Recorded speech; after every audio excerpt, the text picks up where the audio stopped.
In the summer of 1883, federal investigators arrived at a place the locals called the Garden of Eden. It was a Christian community in southwestern Kansas that had been mysteriously abandoned overnight. What they would discover beneath the flower beds would haunt them forever. 9 families had vanished without a trace over the course of 11 years, their leaders claiming they had left for missionary work. But investigators found skeletal remains in mass graves, their life savings stolen.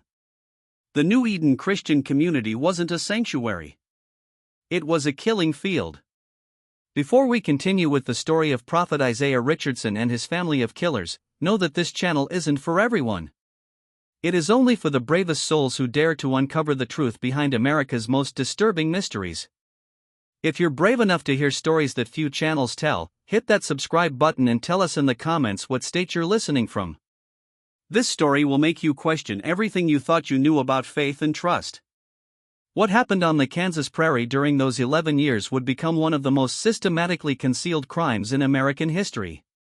And tonight you'll learn exactly why the federal government wanted this story to disappear forever. The year was 1871, and the Kansas frontier was still raw with both possibility and danger. 60 miles southwest lay Dodge City, a lawless cattle town where gunshots punctuated Saturday nights like church bells on Sunday mornings. But 30 miles northeast of Dodge, in a fertile valley where Crooked Creek meandered through endless grassland, a different kind of settlement was taking root. The New Eden Christian community occupied nearly 2,000 acres of prime farmland, purchased with what appeared to be substantial investment from the east. Unlike the rough-hewn homesteads scattered across the prairie, New Eden boasted impressive wooden structures. There was a grand meeting hall with stained glass windows shipped from Chicago, multiple dormitory buildings that could house dozens of families, workshops for blacksmithing and carpentry, and most striking of all, the Prophet's House, a 3-story Victorian mansion that seemed impossibly grand for the Kansas wilderness. Prophet Isaiah Richardson had arrived in Kansas in the spring of 1871 with his wife, Elder Sarah Richardson, and their 23-year-old son, Joshua. Isaiah was a tall, commanding figure with steel-gray hair and piercing blue eyes that seemed to see straight through to a person's soul. His voice carried the authority of someone who had communed with the divine, deep and resonant, capable of making grown men weep with conviction or tremble with fear. Sarah, his wife of 26 years, possessed a different kind of power. She had the quiet, watchful intelligence of someone who noticed everything and forgot nothing. She managed the community's daily operations with an efficiency that bordered on supernatural. Joshua, their son, combined his father's physical presence with his mother's calculating mind, serving as the community's enforcer and the one who welcomed new families to their promised land. The Richardson family preached a unique doctrine they called divine simplicity. It was the belief that true Christians should abandon worldly possessions and live in communal harmony, sharing all resources for the greater glory of God. They promised arriving families a life free from the struggles of frontier existence. No more failed crops. No more fear of Indian raids. No more winter starvation. In exchange, families would contribute their worldly goods to the community treasury and submit to the spiritual guidance of Prophet Isaiah. By the end of 1871, 14 families had joined the community. By 1872, there were 28. By 1874, New Eden had reached its stable population of 35 families, approximately 175 men, women, and children living in what appeared to be perfect Christian harmony. Each family brought their life savings, their livestock, their tools, and most importantly, their unquestioning faith in Prophet Isaiah's divine mission.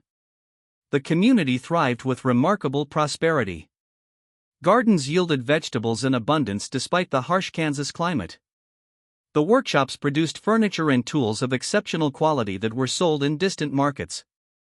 Children attended school 6 days a week, learning not just reading and arithmetic, but also music and art. Evening meals in the Great Hall were times of fellowship and spiritual instruction, with Prophet Isaiah delivering sermons that spoke to the deepest longings of the human heart. But there were rules in New Eden, rules that newcomers learned gradually. All correspondence with the outside world had to be approved by Elder Sarah. Visits from relatives or friends were discouraged. After all, they might bring worldly influences that could corrupt the community's spiritual purity. Most importantly, once families committed their worldly goods to the community treasury, leaving became complicated. Prophet Isaiah explained that God had shown him visions of families who tried to leave. Terrible visions of failure, death, and damnation awaited those who turned their backs on their divine calling. What visitors didn't see were the closed-door meetings between the Richardson family, always held in the prophet's house after the evening meal. They didn't notice how certain families seemed to struggle with doubt or discontent, asking uncomfortable questions about community finances or challenging the absolute authority that Prophet Isaiah claimed to possess. Most importantly, they didn't realize that the beautiful gardens surrounding the meeting hall, gardens that Elder Sarah tended with such devoted care, would eventually hold secrets that would shatter their faith in humanity forever. The Richardson family had not come to Kansas to build a Christian community. They had come to perfect a system that would make them wealthy beyond their wildest dreams, all while hiding their crimes behind the unassailable walls of religious devotion. The first murder happened on a bitter February night in 1872, exactly 10 months after the Miller family had arrived at New Eden. But to understand the true horror of what occurred, we must first understand how carefully the Richardson family had planned every detail of their unholy enterprise. Herman Miller had been growing restless.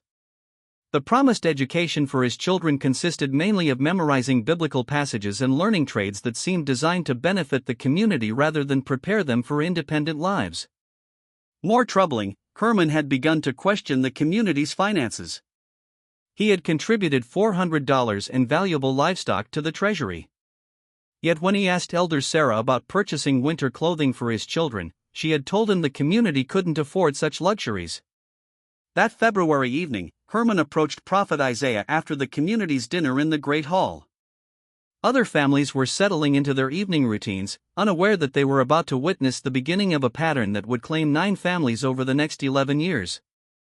"Brother Isaiah," Herman said, his voice tight with barely controlled frustration. "I've been thinking about our family's contribution to the treasury. $400 plus our livestock and tools. That's more than some men see in 5 years. Yet my wife tells me we can't afford winter coats for the children." Prophet Isaiah's reaction was swift and calculated. His blue eyes flashed with what appeared to be righteous anger, but Joshua Richardson, watching from across the hall, recognized it as something else entirely, the cold fury of a predator whose prey had just revealed dangerous intelligence. The confrontation escalated quickly, with Herman growing more insistent about accountability and Isaiah becoming more dramatically offended by what he called worldly thinking. Finally, Prophet Isaiah raised his hand for silence. "Brother Herman, I can see that the devil has been whispering doubts in your ear. Come to my house after evening prayers and we'll seek divine guidance together." At 10 o'clock that night, Herman Miller walked through the snow to the prophet's house, expecting a private discussion about his concerns. Joshua Richardson met him at the door, explaining that his father was waiting in the study. The study was a comfortable room on the first floor, lined with religious books and warmed by a large fireplace. What happened next would be repeated with minor variations 8 more times over the following decade. "Brother Herman," Isaiah began, his voice gentle and concerned, "I want you to know that I understand your worries. But God has shown me something remarkable about your family's future. A special mission that will bring great glory to his name." As Isaiah spoke, Herman noticed that Joshua had entered the room and was standing behind him. Something in the younger man's posture made Herman suddenly uneasy. But before he could turn around completely, Joshua's powerful hands were around his throat. The struggle was brief but violent. Herman Miller was a strong man, hardened by years of frontier life, but he was no match for Joshua's calculated brutality. Within minutes, Herman's body lay still on the study floor, his neck broken with professional efficiency. The Richardson family had practiced this technique before coming to Kansas, perfecting their method of killing without leaving obvious wounds or excessive blood. They had also prepared for every other aspect of what they called the harvest. While Joshua disposed of Herman's body in a specially prepared pit behind the prophet's house, Isaiah and Sarah went to the Miller family's quarters. They woke Ruth Miller with gentle voices, explaining that Herman had suffered a heart attack during their prayer session and had passed peacefully into God's arms. 3 days after Herman's murder, the Miller family supposedly departed for California in the early morning hours before the rest of the community awakened. Prophet Isaiah explained that Ruth had received a divine vision calling her family to missionary work among gold miners and that Joshua had escorted them to the railroad station in Dodge City. Of course, the Miller family never left New Eden alive. On that cold February morning, Ruth Miller and her 4 children joined Herman in what would become Elder Sarah's memorial garden. Their deaths were swift poison in their morning coffee, administered by Elder Sarah with the same gentle care she showed in all her domestic duties. By the time the rest of New Eden awakened, the Miller family's belongings had been carefully sorted and stored. Their valuable items would be sold in distant towns. Their life savings would be added to the Richardson family's growing treasury, and their bodies would be buried in what Elder Sarah would designate as the community's first memorial garden, a beautiful flower bed where the faithful could remember departed loved ones and pray for missionaries spreading God's word in distant lands. The other families in New Eden mourned the Miller family's departure and prayed for their success in California. They had no idea they were praying over their graves. The months following the Miller family's disappearance established a pattern that would become terrifyingly routine over the next decade. The community entered a period of mourning and reflection, with Prophet Isaiah delivering increasingly powerful sermons about sacrifice, divine calling, and the temporary nature of earthly attachments. The remaining families drew closer together, finding comfort in their shared faith and their trust in the Richardson family's spiritual guidance. The beauty of the Richardson family system was its careful pacing. They understood that eliminating families too frequently would create suspicion. So they spaced their activities strategically between murders. They focused on recruiting new families, managing the community's legitimate prosperity, and most importantly, identifying their next victims through careful psychological observation. New families continued to arrive with remarkable regularity throughout 1872 and 1873, drawn by stories of New Eden's success that spread through church networks across the Midwest. The community maintained its stable population of 35 families, with new arrivals replacing those who had been called to missionary service or who had left for legitimate reasons. Thomas Hartwell and his family arrived from Ohio in the spring of 1873, bringing substantial savings and 2 teenage sons who showed promise as craftsmen. Thomas had been a school teacher, and his intellectual curiosity made him valuable for managing New Eden's educational programs. But by the autumn of 1873, Thomas had begun asking uncomfortable questions about record-keeping and financial accountability that made him dangerous to the Richardson family's control. On November 15, 1873, Thomas Hartwell suffered a sudden illness during evening prayers. He collapsed in the meeting hall, writhing in apparent agony before falling still. Elder Sarah, who had extensive knowledge of medicinal plants gathered from the Kansas prairie, had added a carefully measured dose of water hemlock to Thomas's evening tea.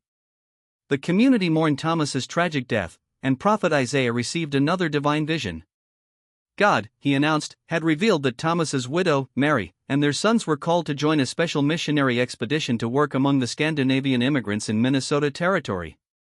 3 days after Thomas's funeral, the surviving Hartwell family supposedly departed for their new mission.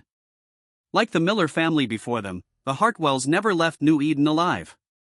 Their bodies joined the growing collection in Elder Sarah's memorial garden. Their worldly goods added to the Richardson family's treasury, their deaths explained away by divine mission and spiritual calling. The Kowalski family arrived from Illinois in 1874, Polish immigrants with skills in metalwork that proved valuable to the community's workshops. But Stefan Kowalski possessed an old-world skepticism about religious authority that made him question Prophet Isaiah's absolute control over community finances. In February 1875, the Kowalski family perished in a tragic accident when their quarters caught fire during a winter storm. According to Joshua's tearful account, he had tried desperately to rescue them, but the fire spread too quickly. Elder Peterson joined the community in 1875, bringing his wife and daughter, along with substantial banking experience that initially seemed useful for managing New Eden's increasingly complex financial operations. But by early 1876, Peterson had begun to notice discrepancies between the community's supposed poverty and its actual expenditures. During a severe prairie storm in May 1876, Elder Peterson was struck by lightning while working in the fields. His widow and daughter soon received a divine calling to missionary work among railroad construction crews in Colorado. Each elimination taught the Richardson family new lessons about refining their methods. They learned to vary their techniques, sometimes accidents, sometimes illness, sometimes divine calling that separated families from their resources before their elimination. They also discovered that maintaining detailed records of their victims' assets, while dangerous, was necessary for converting stolen property into usable wealth through sales in distant markets. By the end of 1876, four families had been eliminated, and the Richardson family's private treasury contained nearly $50,000 in cash, plus valuable property and livestock. More importantly, they had perfected their system of identifying problematic families, manipulating religious devotion to maintain control, and eliminating threats while maintaining their reputation as devoted Christian leaders. The community members who remained had no suspicion that they were living alongside a carefully constructed death trap. The vast majority of families lived peaceful, productive lives in New Eden for years. They saw only the Richardson family's apparent devotion to Christian principles, the community's material prosperity, and the occasional inspiring examples of faithful families who had accepted God's calling to carry the gospel to distant and dangerous places. When letters arrived from the outside world asking about missing relatives, Elder Sarah's responses were masterpieces of religious rhetoric and believable explanation. When government officials occasionally inquired about land ownership or tax obligations, Prophet Isaiah's documentation was meticulous and his legal compliance apparently flawless. The years 1877 through 1880 marked a period of increasing confidence for the Richardson family, but also growing danger as their success began to attract unwanted attention.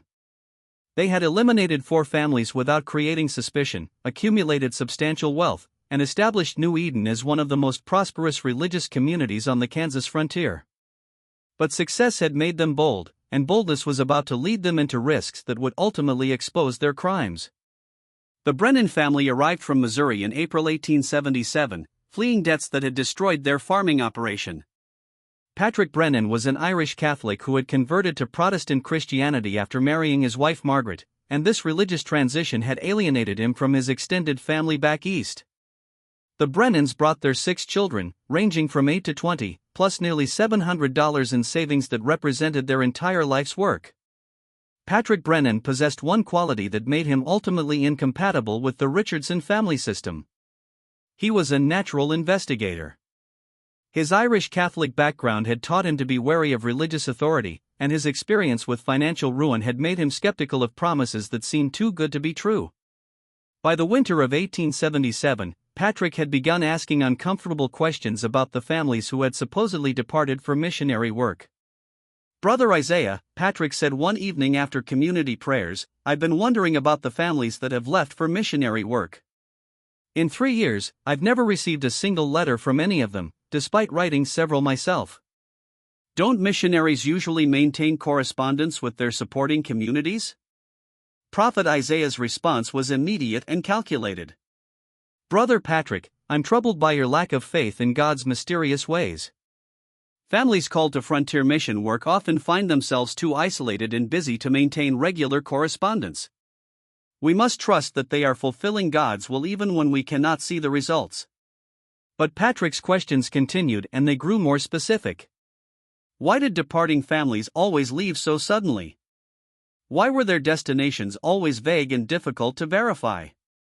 Why did the community keep no official records of missionary activities that could be shared with supporting churches in other states? The Richardson family's solution was their most audacious yet. In March 1878, they staged what appeared to be a miraculous divine intervention. During evening prayers, Prophet Isaiah suddenly collapsed, writhing on the floor of the meeting hall in apparent supernatural agony. Elders Sarah and Joshua rushed to his aid while the assembled community watched in horror as their spiritual leader seemed to battle with invisible forces. After nearly an hour of this terrifying display, Prophet Isaiah rose to his feet, his face radiant with apparent divine revelation.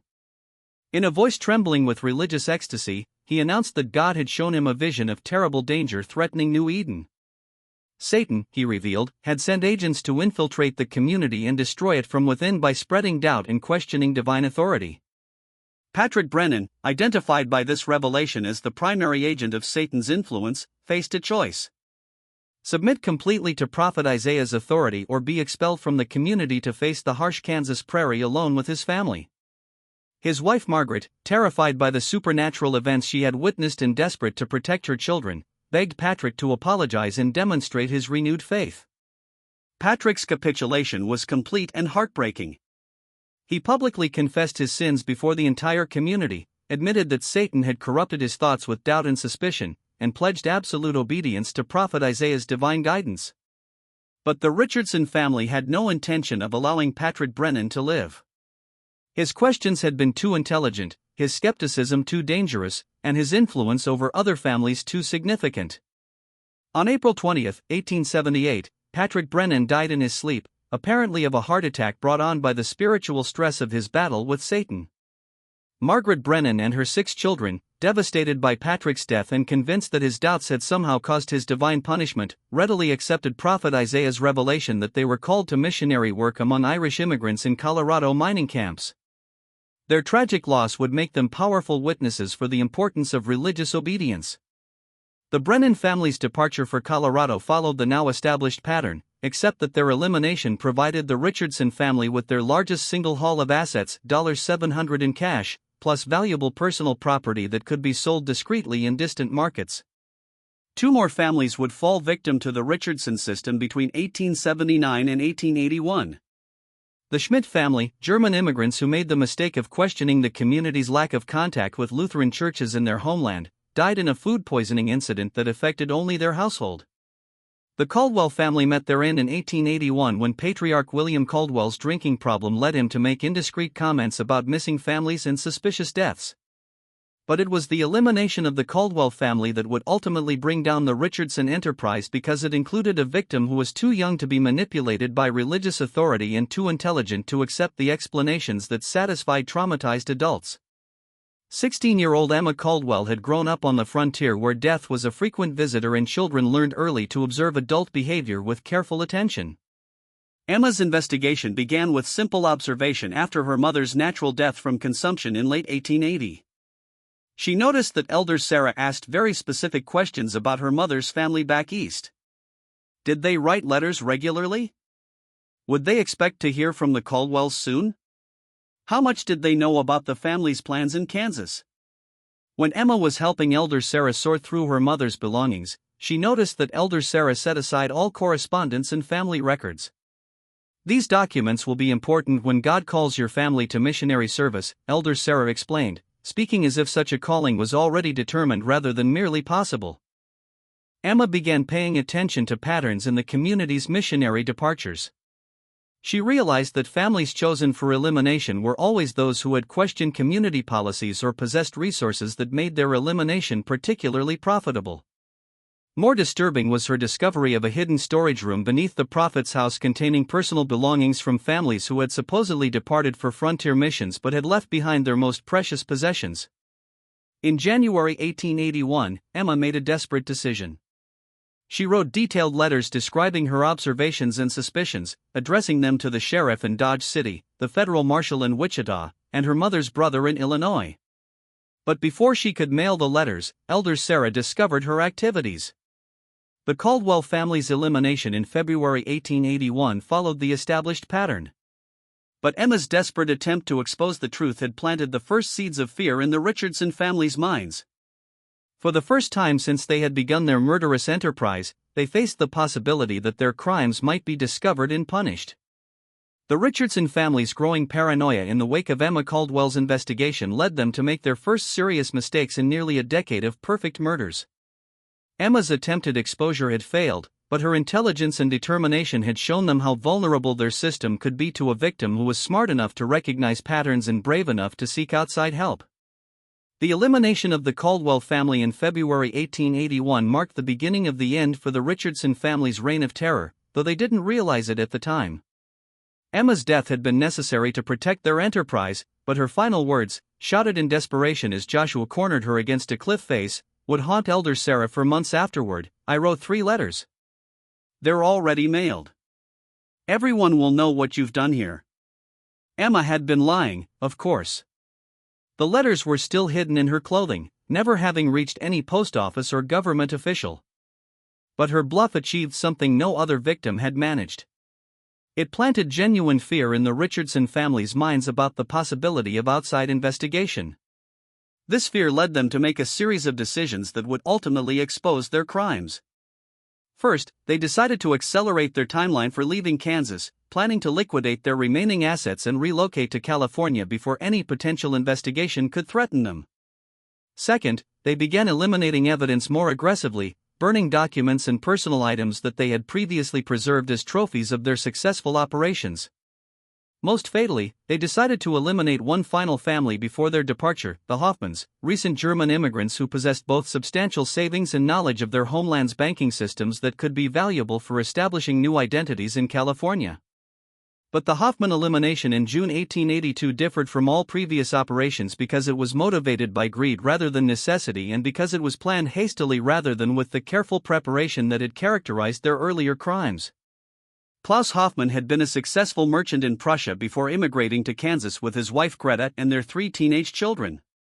He had sold his European business interests for a substantial sum, converting his wealth into American currency and government bonds that he planned to use for establishing a new trading operation in the American West. The Hoffman family's arrival at New Eden in May 1882 represented the largest single financial opportunity the Richardson family had ever encountered. But Klaus Hoffman was also the most sophisticated victim they had ever targeted. His experience with international banking made him naturally suspicious of New Eden's unusual financial arrangements, and his knowledge of German immigrant communities across the Midwest meant that his disappearance would be more likely to trigger outside investigation than the elimination of isolated frontier families. The Richardson family's desperation to acquire the Hoffman assets before their planned departure led them to abandon their usual careful patience. Instead of spending months evaluating Klaus's psychology and planning his elimination, they decided to act within weeks of his arrival. This haste led to their first serious operational error in a decade of perfect crimes. On the night of June 15, 1882, the Richardson family attempted to eliminate Klaus Hoffman using their standard technique of a private spiritual consultation in the prophet's house study. But Klaus had been suspicious of the community's operations since his arrival, and he had taken the precaution of telling his wife Greta to expect his return by midnight and to alert other community members if he failed to appear. When Joshua Richardson attempted to overpower Klaus during the fake spiritual session, he encountered unexpected resistance. Klaus Hoffman was not only younger and stronger than previous victims, but he was also prepared for the possibility of violence.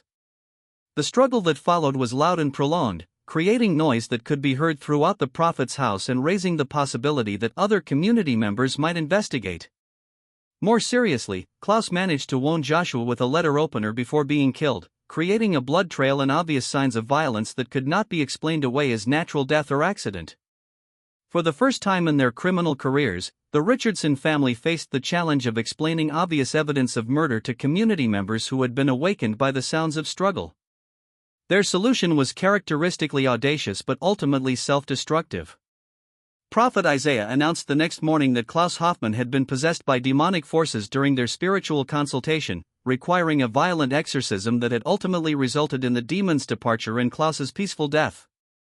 This explanation satisfied the traumatized community members who had heard the struggle, but it also created the first cracks in the Richardson family's reputation for divine authority and peaceful community leadership.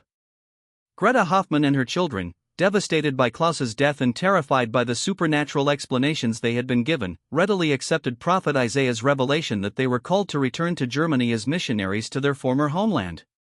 Their departure from New Eden was scheduled for early July, supposedly to catch a ship from New York back to Europe. But the Hoffman family never left Kansas alive. And their elimination on July 3, 1882 was witnessed by someone the Richardson family had never considered a threat. 8-year-old Timothy Weber, son of one of New Eden's most devoted families, had been hiding in the prophet's house barn during a game of hide-and-seek when the murders occurred. Timothy saw Joshua Richardson loading bodies into a wagon and heard Elder Sarah giving instructions about burial locations in the memorial garden. The child was too young to understand the full implications of what he had witnessed, but he was old enough to realize that the Hoffman family had not actually departed for Germany as announced to the community. Timothy's innocent questions to his parents about why the Hoffmans were buried in the garden instead of traveling to Germany created the first serious crack in the Richardson family's control over community information. When Timothy's father, Elder Weber, approached Prophet Isaiah with his son's confused report, he received explanations that seemed increasingly strained and inconsistent. For the first time in 11 years, a member of New Eden's community began to seriously question the official explanations for mysterious deaths and sudden departures. Elder Weber's growing suspicions, combined with his knowledge of Timothy's eyewitness account, created a level of internal threat that the Richardson family had never faced before. Just when everything seems to be coming to a head in this terrifying tale of New Eden, I want to pause for a moment. If this story is giving you chills, share this video with a friend who loves dark mysteries. Hit that like button to support our content, and don't forget to subscribe to never miss stories like this. The truth about what happened next is even more shocking than what we've uncovered so far. Let's discover together how this house of horrors finally came crashing down. The Richardson family was about to discover that their decade of perfect murders had finally created a witness they could not eliminate without destroying the community that provided cover for their crimes. The investigation that would ultimately expose the Richardson family's crimes began not with law enforcement, but with a persistent mother named Catherine Brennan McKenna, the older sister of Patrick Brennan, who had been murdered in 1878. Catherine lived in St. Louis, where her husband, Michael McKenna, worked as a federal customs inspector. Unlike most relatives of New Eden's victims, Catherine possessed both the resources and the government connections necessary to pursue a thorough investigation into her brother's disappearance. Catherine had been troubled by the complete lack of communication from Patrick's family since their supposed departure for Colorado missionary work in April 1878. Patrick had been a faithful correspondent throughout his adult life, writing regularly to his sister, even during the most difficult periods of his farming struggles in Missouri. His complete silence after joining New Eden seemed entirely out of character, especially given that he had 6 children whose lives Catherine would have expected him to share through letters. In the spring of 1882, Catherine convinced her husband to use his federal connections to make official inquiries about the Brennan family's whereabouts. Michael McKenna contacted federal Indian agents in Colorado Territory, railroad companies that handled passenger traffic to mining regions, and Catholic missionary organizations that worked among Irish immigrants in the Western Territories. The results were disturbing. No record existed of any family named Brennan engaging in missionary activities in Colorado or any other Western location during the specified time periods. Armed with this information, Catherine and Michael traveled to Kansas in August 1882, determined to visit New Eden and demand answers about Patrick's family. Their investigation would have proceeded very differently if they had announced their arrival in advance. But fortunately for the cause of justice, they decided to approach New Eden unannounced, hoping to observe the community's normal operations before revealing their purpose. What Catherine and Michael observed during their 3-day reconnaissance of New Eden was a community that seemed prosperous and well organized, but also strangely tense and secretive. They positioned themselves on hills overlooking the settlement, using Michael's military field glasses to study the daily routines of community members. What they saw raised immediate questions about New Eden's operations and the Richardson family's explanations for missing relatives. The community's buildings were well maintained and recently expanded, suggesting access to significant financial resources that seemed inconsistent with a struggling religious settlement dependent on donations. Expensive farm equipment sat in the workshops and the quality of livestock visible in the pastures indicated substantial investment in agricultural operations that would require more capital than 35 frontier families could reasonably provide. More disturbing were the behavioral patterns Catherine noticed among the community members.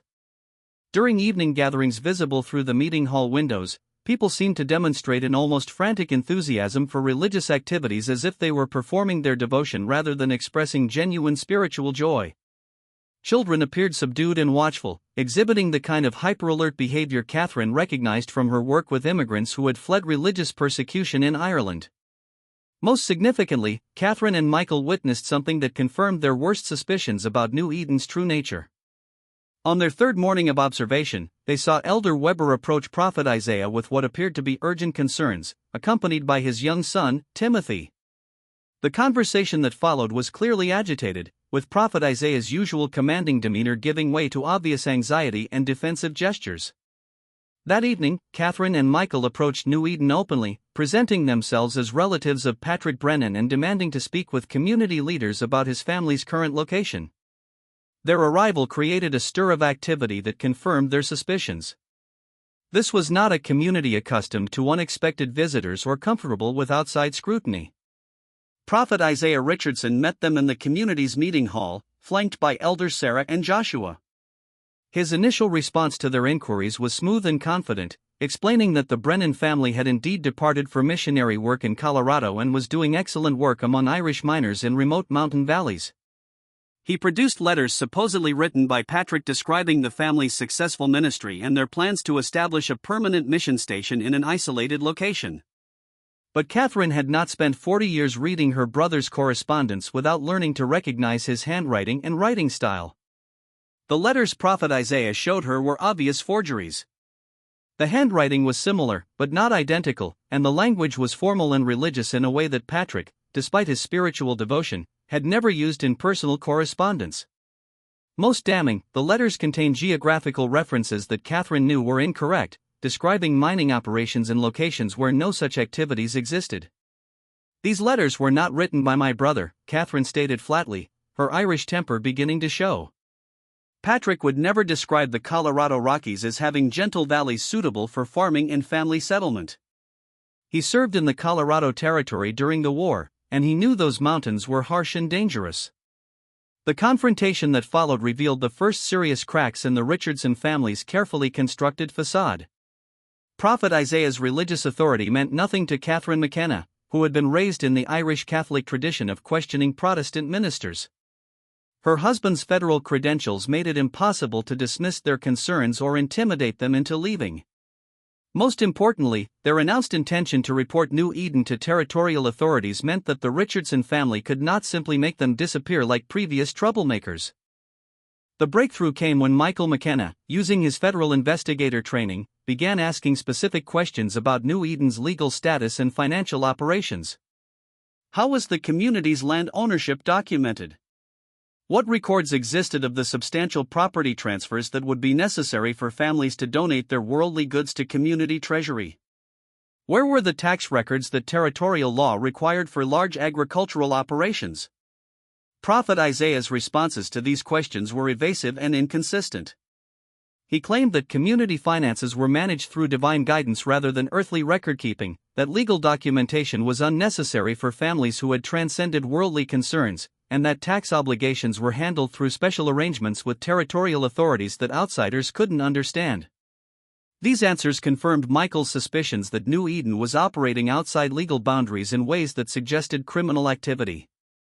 As a federal customs inspector, he had extensive experience recognizing financial fraud and property crime. The community's obvious prosperity, combined with the lack of legitimate documentation for its resources, suggested systematic theft on a massive scale. But it was 8-year-old Timothy Weber who provided the evidence that would finally expose the Richardson family's crimes. During the heated discussion between the adults, Timothy approached his father and whispered something that made Elder Weber's face turn pale with shock. When Elder Weber reluctantly shared his son's information, the truth about New Eden began to emerge. Timothy had seen the Hoffman family's burial in Elder Sarah's memorial garden, contradicting the official story of their departure for Germany.